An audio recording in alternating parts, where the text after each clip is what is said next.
Hey everybody, CW here, Card Wolf, because I'm always on the hunt for great cards. And today it is Pack Battle Day. We do that every Wednesday here on the channel. And once again, I am facing off against my friend and nemesis, Average Joe, who is in no way average. I don't know why he goes by that. He is far above average, and yet that is what he calls himself.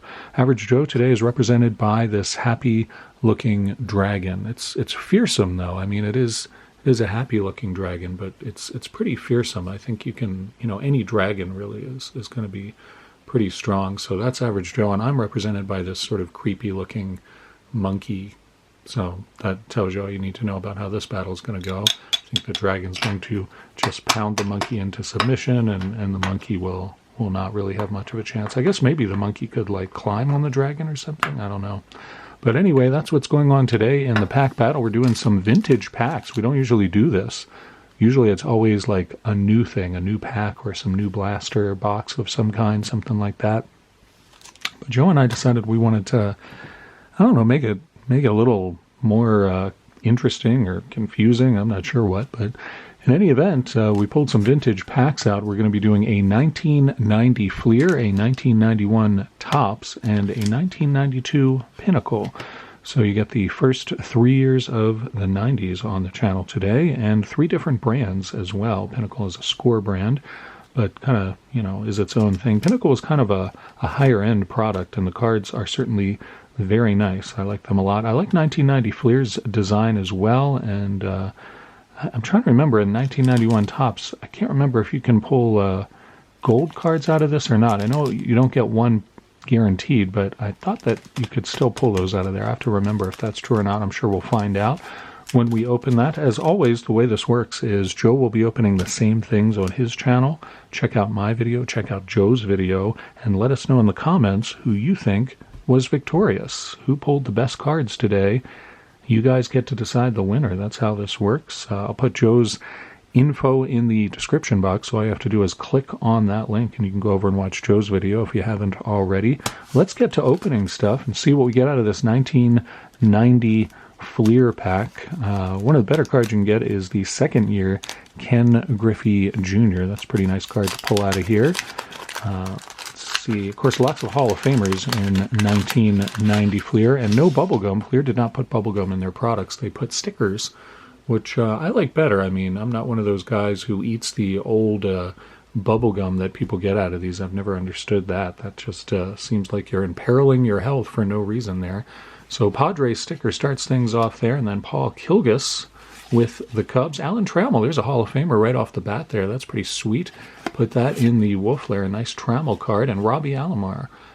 Nice to see that one, too. We got a little rookie action here of John Orton and Scott Leas from the Angels and the Twins, respectively. And Ramon Martinez, that's a pretty good card, too. Looks like Ramon has been working out very strenuously and created quite a sweat there on his brow and all over his face, actually. But Ramon Martinez, very good pitcher from that era. Kevin Reimer from Texas, and Tim Raines, that's a good one. I like Tim Raines a lot, or Rock Raines as he went by for a little while there. I definitely put that one in the Wolf layer. And Bo Jackson, all right, this is a hot pack for sure. We're pulling some nice stuff out of here. Great Bo Jackson card, really sweet card there. Put that in the Wolf layer as well. Darren Jackson, no relation. Lance McCullers, good pitcher for several different teams. I think he started out with the Padres, if I'm remembering correctly. Bob Forsch, a longtime pitcher for the Astros, and he was an ace sort of in the late 70s. He really came up, as I'm recalling there. And I think his brother Ken Forsch also pitched in the majors for a while. Chili Davis, of course, he came up with the Giants and had a nice long career in the majors. A very popular player. A lot of people liked him. Friendly guy and a good player. Junior Felix, I've talked before about how I would not want my nickname to be Junior, but Junior Felix seemed to like it. You got Tony Phillips there, good outfielder, or second baseman outfielder. He was a good second baseman for quite a few teams.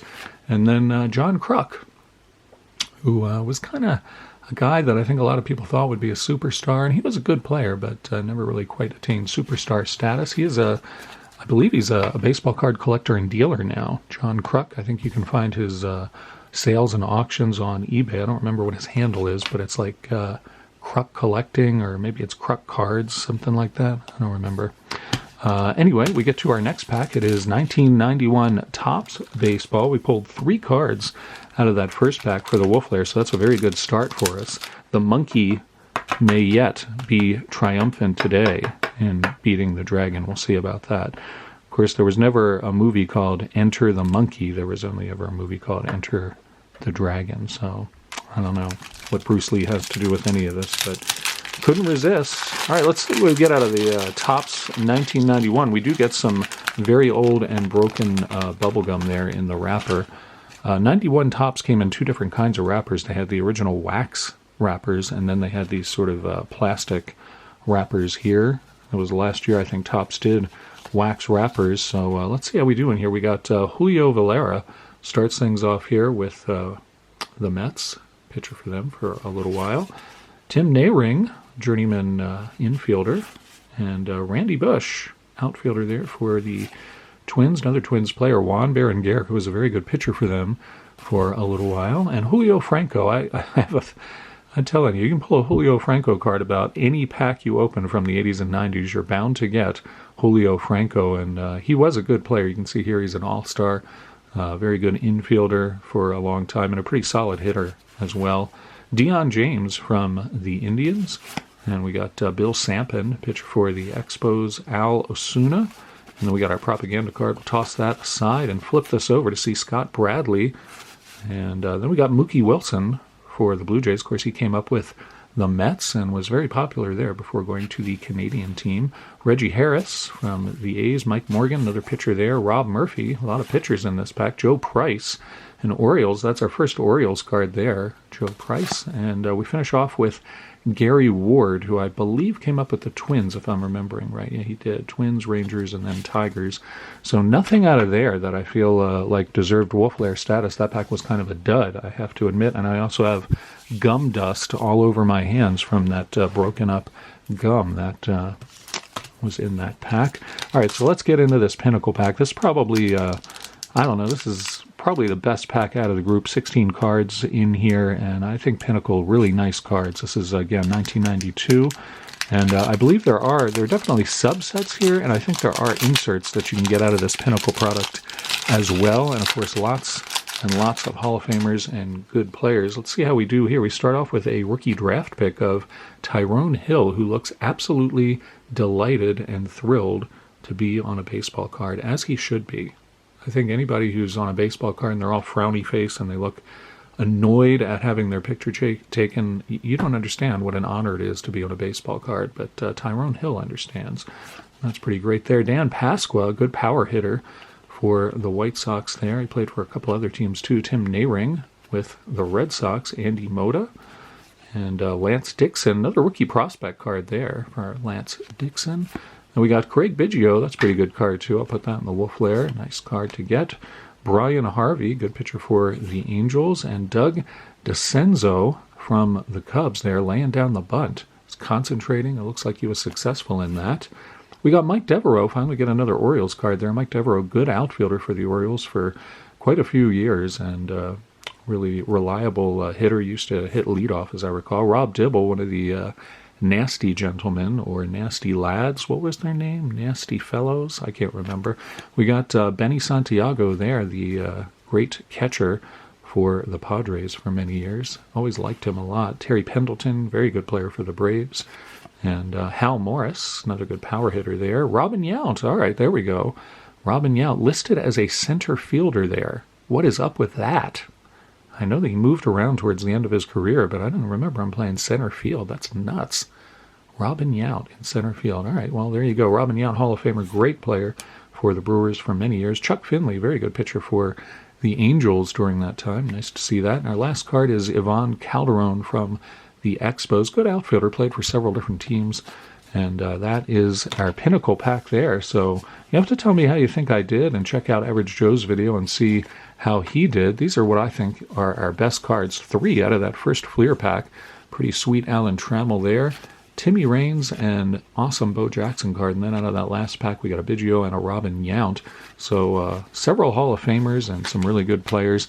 No big rookies and no really huge inserts or anything like that. But we did pull some nice Hall of Famers there. 5 cards that I think are pretty good. I'll see what Joe gets, and you guys can let us know who you think was the winner today. Was it the monkey representing Card Wolf? I need to get a wolf figure. Why don't I have a wolf? I'm sure I've got one around here somewhere. I'll have to get that for next week's show.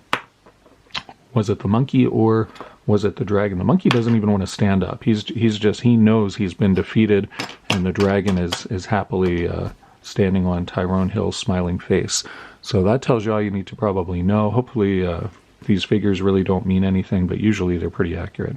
I don't know what it is. It's like I've got some sort of mystical, sort of possessed figures going on here in the house. Hope you guys are having a great week. It is the middle of the week, and I hope you're enjoying yourselves and things are going well for you. I will be back here tomorrow on Anything Can Happen Day. Thursday's Anything Can Happen Day on the channel, and I can tell you, something will happen. No question about it. Friday, of course, Dorking with dice, and who doesn't look forward to that? I certainly do. It's going to be vintage hockey and vintage baseball, and I will see you back here tomorrow. As always, happy collecting.